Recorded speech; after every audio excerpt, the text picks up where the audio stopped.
From the studios of KENW on the campus of Eastern New Mexico University, it's You Should Know, featuring the people and events of Eastern New Mexico and West Texas.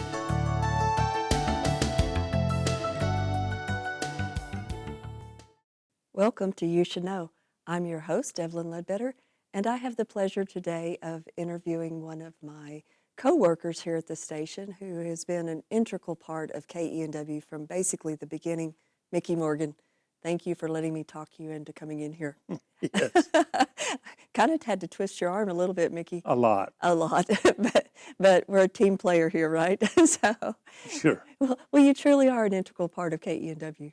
A little of your history. Let's just start kind of back. You're a Portales native. I graduated in 1970. I went to school for 1 year, and unfortunately at that time you had to take all the general ed courses. So I was in school with all the same people that I went to high school with. So it was like high school all over again. I really wasn't into college at that time. So after the first year, I decided that was enough for me. The only thing I've truly won in my life was at that time they had a draft lottery. My number was 96. They were drafting up to over 170 something. So I really didn't want to carry a rifle or anything like that. And a bunch of my friends were going in the Air Force. So I joined the Air Force right after high school, after I got out of college. And this was during Vietnam. This is during the Vietnam War. I went to, of course, Lackland for basic, went to Denver for my tech school. Everybody wanted to go overseas. That's what they wanted to do, not Vietnam, but overseas elsewhere. Right. And we were told they never send first-timers overseas. Well, I got the Philippines. So I went to the Philippines and was there for 15 months, and then came back and was in Albuquerque. When I got out of the Air Force, it was a nice place to visit. I just didn't want to live there. Right.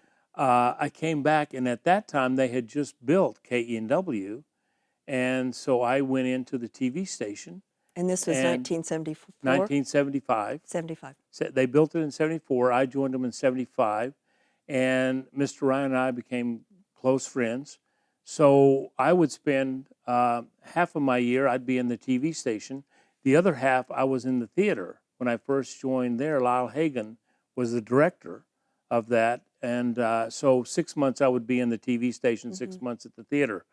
I've always enjoyed music. So in high school, just like everyone else, saw the Beatles.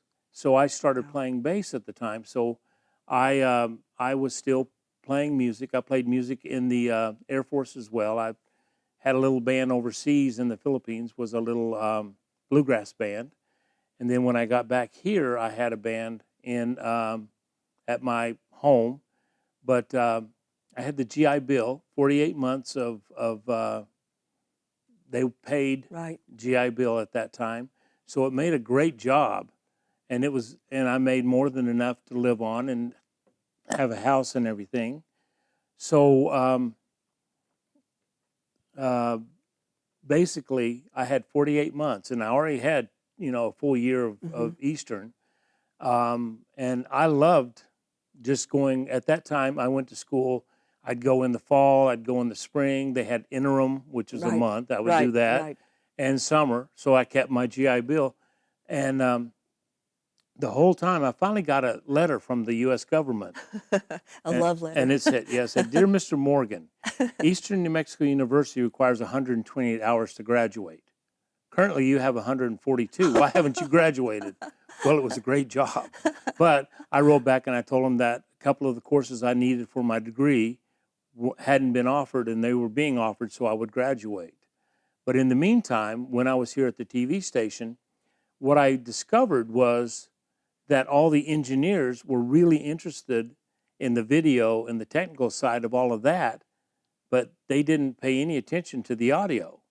And my first love of music was playing bass, but I always wondered what it was like out in the audience. I always wondered what they were hearing and stuff. And so I would be the sound guy for all the bands, even in high school, and And in college, I was doing the sound for people. And I soon realized that I much preferred being in the audience mixing. And Mr. Ryan discovered that in me. And so he found that I had a knack for mixing audio. So I became his audio person everywhere he did anything. We did a couple of shows where we went to Roswell, and we would go to I can't think of the auditorium on NMMI. I'm I don't not know if it's familiar with Pierce. it. I can't remember, but anyway, we would go down there and do the Roswell Symphony. Well, in the past, the engineers would just set a mic in the middle of the floor. They would get the cameras balanced. They would look beautiful, and they'd turn up the mic. Yeah, okay, there's something there. Oh. And that's it. Well, I had a 56 Ford bread truck, and I would drive it down, and I had a little mixer, and I would set microphones up, stereo. I would record. I would actually pick up the sound, mix it into a stereo signal, and then send it over to the remote truck. And all they had to do was plug in the thing, and they were happy. They got a great sound.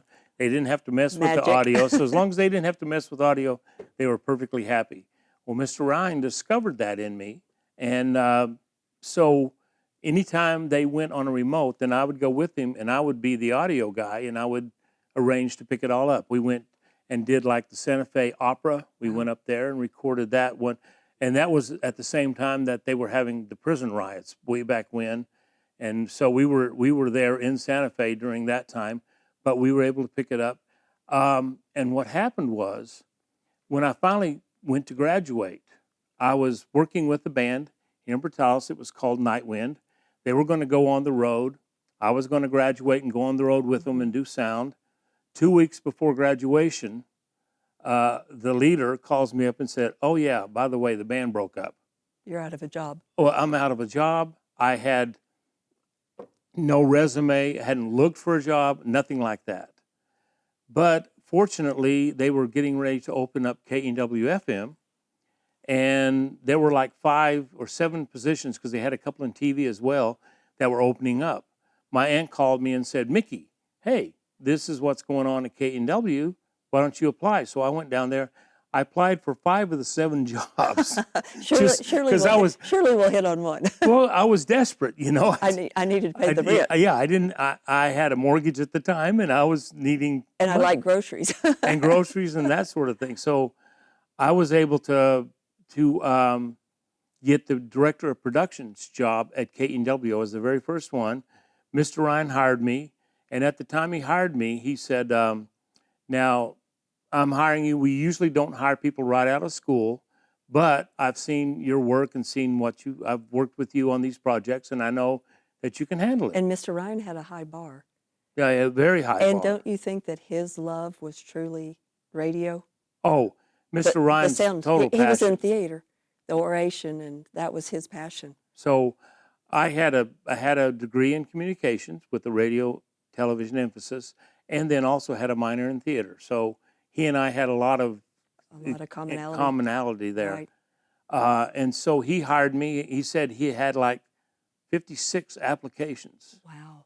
and he hired me to be the first one. I was very honored. Well, he had seen your work, Yes. and he had trained you. And he knew that for that job that I was very capable of being able to do that. Wow. So that's where I started. 2 weeks after I graduated, then I started at KENW FM. And this was back in the day, Larry Alstrom. I mean, I remember the pictures of a pile of rocks where they were going to put the first tower, and Jim Zupanzik, and that was kind of the original group, wasn't it? The actual first tower for the FM station was actually in the middle of the broadcast facility across the street from us. I did not know that. Yep, the building they had built out, so they put the tower right behind it, but then they needed an FM facility, so they built the building around the tower and kept going back on the lot. Well, the cool thing, I look out my window and I see that, and I actually put that on my business card. It's such a cool silhouette with the sunset, and to see that, that's what we do. The first radio station we had, the first offices, was actually in the back of the auto shop. So we had a row of rooms for production, for the studio, and for master control. And then our desks were actually out in the auto shop. So our mechanic, his name was Roland Irwin, he was right next door to us, right there, across 10 feet from us, working on cars, changing oil and working on engines and stuff. And we would have to have him stop when we did interviews and stuff in the studio. Quit using the power tools, kind of like that old station when the train ran. The sound was not, it wasn't insulated, right? It wasn't soundproof, so you had to stop while the train ran or ambulances went by because the hospital was down the street. So right. So I worked at KENW FM.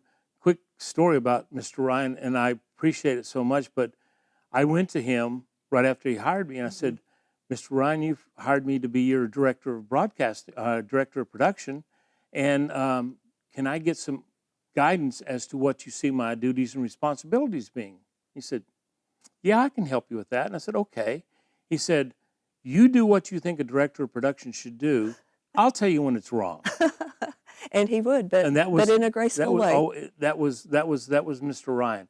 One of the other stories that used to get me was he never was really direct, but you knew what he meant.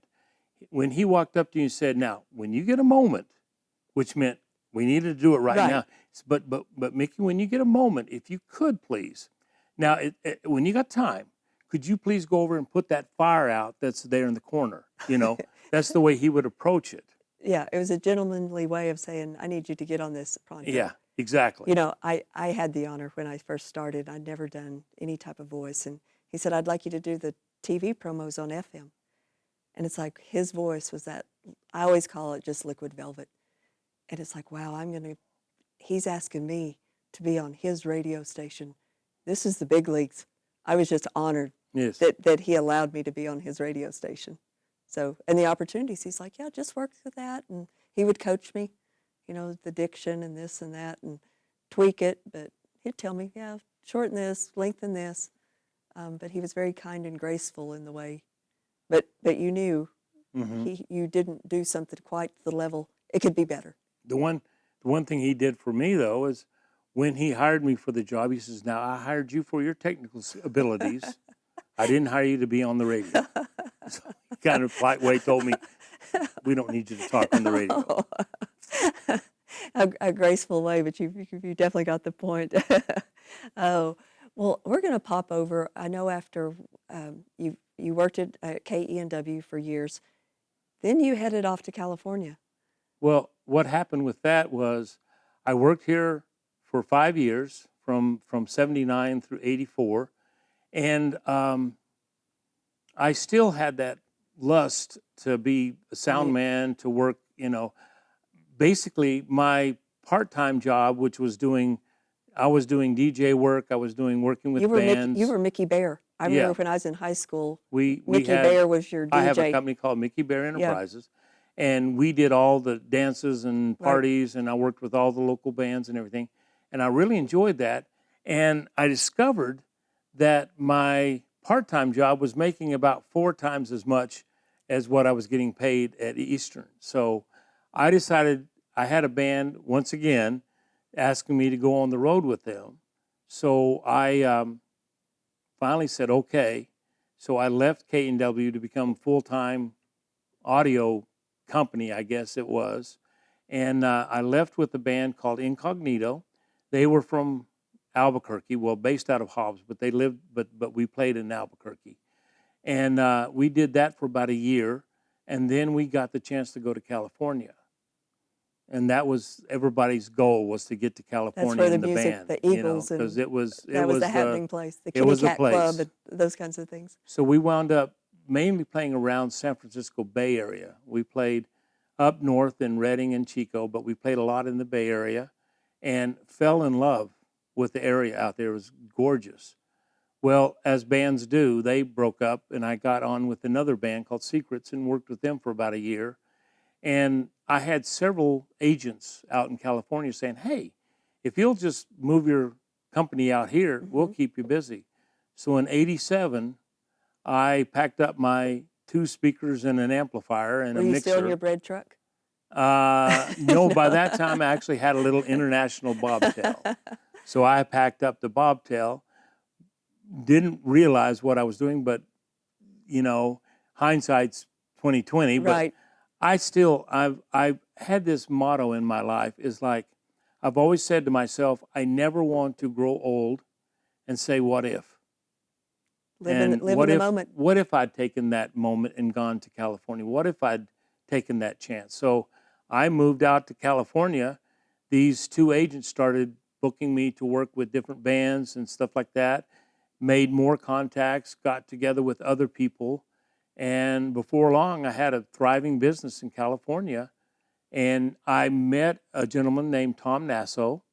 And I'm a sound guy who does lights.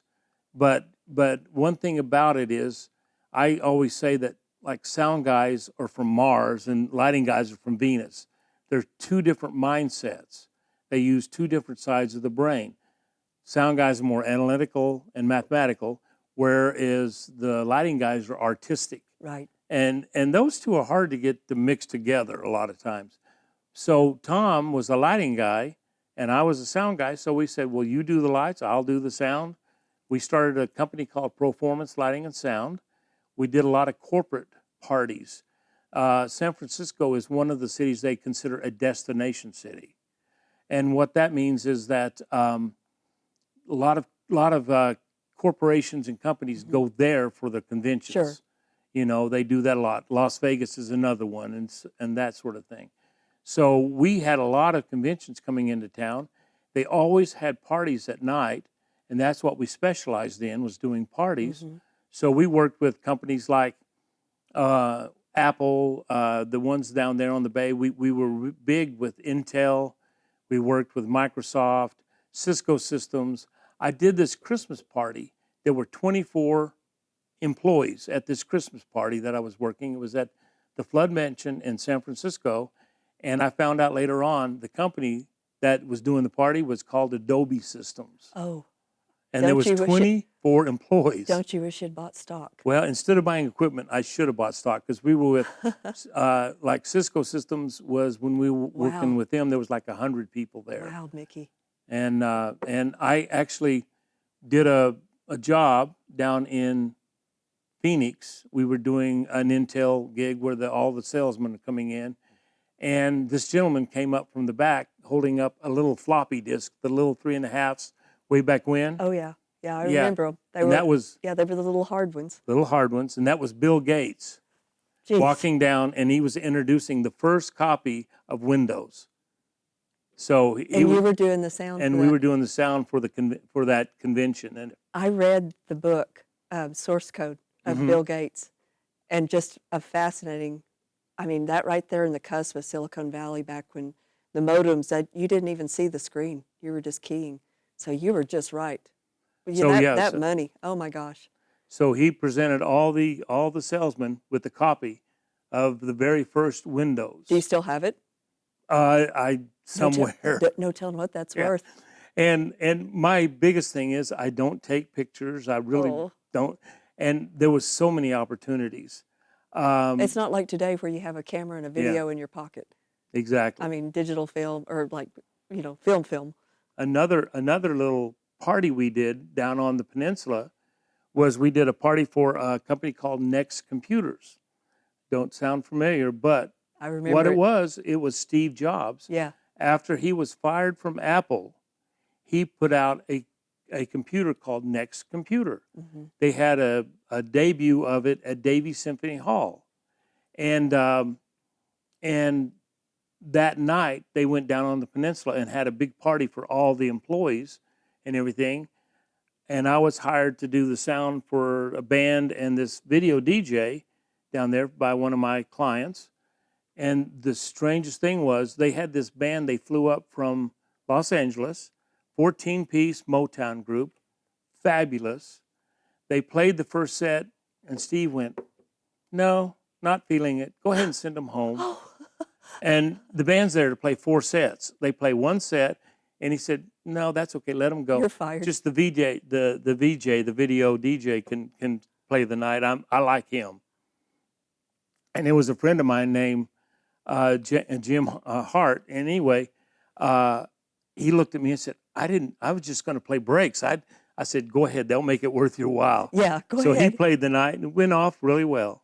Oh, gosh. And so from there, my partner and I built the company. At one point in time, we had 24 employees, most of them young guys that were, into gadgets and stuff like that. And we did several different events throughout the thing. One of the events that we did, I got in with the Napa Valley Wine Auction. And what they do is every year at Meadowood Resort, they would have a huge 3-day event where they would do wine auction, a party, and all that stuff.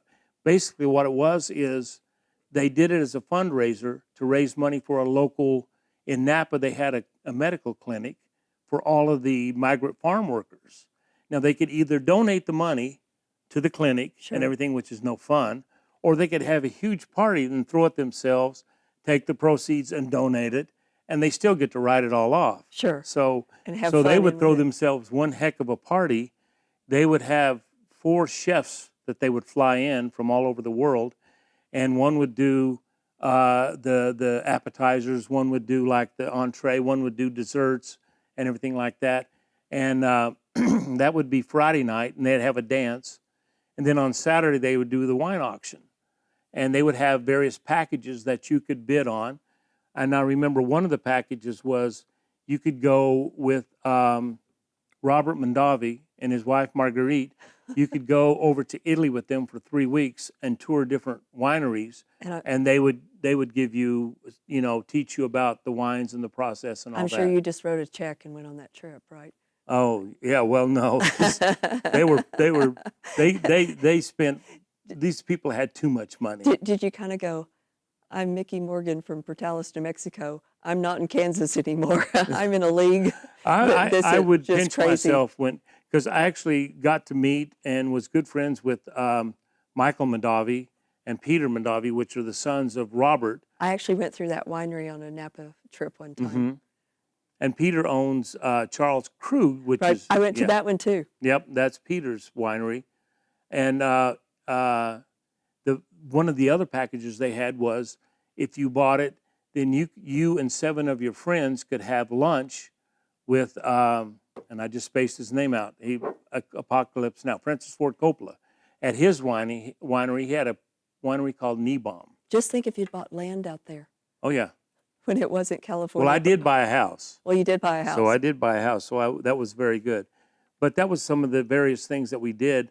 One of the biggest things that we got to do later on is I had one of the guys I'd worked with also works the Super Bowl, and he asked me to go to New Orleans and light the Super Bowl, and he did a party out there for the team, for the commissioner and team owners and their 5,000 closest friends. Of course. Yeah, so of course. we went out there and did that. I got to work a job there. We did one at the Superdome where we had 20,000 guests from a company called PeopleSoft. They actually had a Ferris wheel on the floor of the Superdome. The band that they had play there was, I worked with Hootie and the Blowfish there, but I also worked with another band called Earth, Wind, and Fire. Oh, I think I've heard of them. Yeah, I think you heard of them. I think so. Yeah, so, but I did various other ones. Later on, we actually merged with another company called Current Events, and they had offices in Atlanta. Main office was in Philadelphia and had one in Washington, D.C. And through them, we actually went out and worked presidential inauguration. I did 2 inaugurations with George Jeez, Bush. Mickey, how have I worked with you for 8 years and I don't know all of this? Well, Have you wrote a book? no. Well, you need to be doing that. Well, I did go out there. This is a little story I tell if you have time. Well, we do, but we have so much. We haven't even touched on B.B. King. I know we'll get to And that. so I definitely want to get to that because I know you've recorded with Keith Urban and Melissa Etheridge, and the name dropping on this is just, oh my gosh. Well, this one story is kind of fascinating from the standpoint that when I flew out to do the first inauguration with George Bush, on the plane I got a little tickle in my throat. By the time I got to Philadelphia, I had a full-blown flu or something. I was just sick as a dog. Well, unfortunately, all the audio guys that we had in our company were down at Mardi Gras working down there. I was the only sound guy, and George Bush's representative said, hey, we want to do this symposium on education and everything, and Fox is going to carry it on the station, so they're going to do the pickup. Can we do the audio for them, for these 28 guests in the audience, and George and a couple of his people up there? And they said, sure. So they asked me, and I said, because I was deathly sick. They said, don't worry, we can get everything together for you. You just tell us what you need. They had like 28 lavaliers. Anyway, we had to get up early in the morning, like at 4 o'clock, because we had to be at Washington by 6, because we had to go through Secret Service, which you can imagine what kind of nightmare that is. He was staying, all the invited guests, all the kings, queens, princes, and the president-elect and all that stuff stayed at a place called Blair House, which is right behind the White House. And we had to get into Blair House, so all of our cases had to be searched by Secret Service and everything. By the time we got up and we loaded in, the special live feed was at 9 o'clock in the morning. We got it all set up, and I was there at the mixer, and I mixed it and everything. They had about a 30-minute broadcast that they did. And so we finished at 9:30. I start to pack up, and George goes, if you guys could please just stick around a little bit, we'll let the TV people go. We're going to have to stop. We're like, let's pick back up. Okay. Because this is too good of a story. So let's pick back up, and we'll just carry on with this in another portion. Okay. All right. Thank you for joining us. This is a great interview, and we appreciate you watching and listening to us, and we will see you next time. Cheers.